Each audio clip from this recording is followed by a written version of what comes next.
নমস্কার সবাইকে। আজকে চলে এসেছি নতুন আরেকটা ভিডিও নিয়ে। আপনারা এতদিন ধরে দই কাতলা তো অনেক খেয়েছেন। আজকে আমি বানাচ্ছি রুই দই। এই রান্নার জন্য একটু বড় সাইজের মাছ হলেই ভালো হয়। এই রুই মাছটা বেশ বড় সাইজের ছিল। তো আমি প্রথমে 2 পিঠ ভালোভাবে ভেজে নেব। আর কিছুক্ষণ আগে আমি নুন হলুদ দিয়ে ম্যারিনেট করে রেখে দিয়েছিলাম।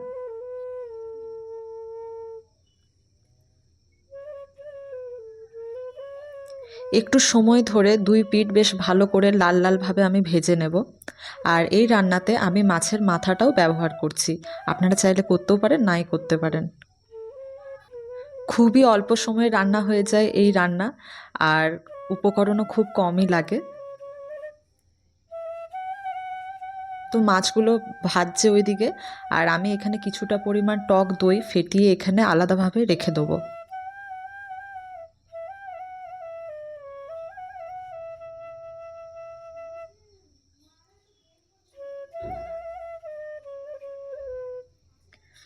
এরপর মাছগুলো তোলার পর ওই তেলেই গোটা গরম মশলা আমি প্রথমে দিয়ে দেবো। গোটা গরম মশলা থেকে একটা গন্ধ বেরোবে।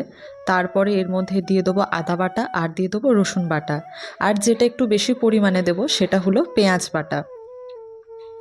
এই মশলা 3টে দিয়ে একটু ভালো রকম নাড়াবো যতক্ষণ না এর কাঁচা গন্ধটা চলে যাচ্ছে।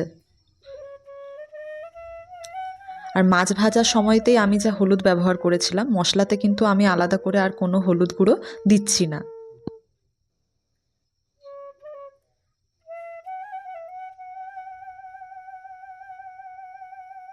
পরিমাণ মতো দিয়ে দিলাম লবণ। আর দিয়ে দিয়েছি কাঁচা লঙ্কা কুচোনো।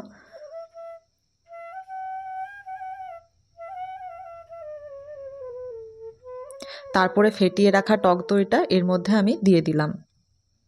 যতক্ষণ না পেঁয়াজ আদা রসুনের কাঁচা গন্ধটা যাচ্ছে ততক্ষণ কিন্তু আমরা এখানে দইটা দেব না। দইটা দেওয়ার পর আর একটু কিছুক্ষণ ফুটিয়ে নিতে হবে। এরপর আমি এক এক করে সমস্ত ভাজা মাছগুলো এখানে দিয়ে দেব। গ্যাসের ফ্লেমটা কমে রেখেই আমি এটাকে একটু ফুটিয়ে নেব।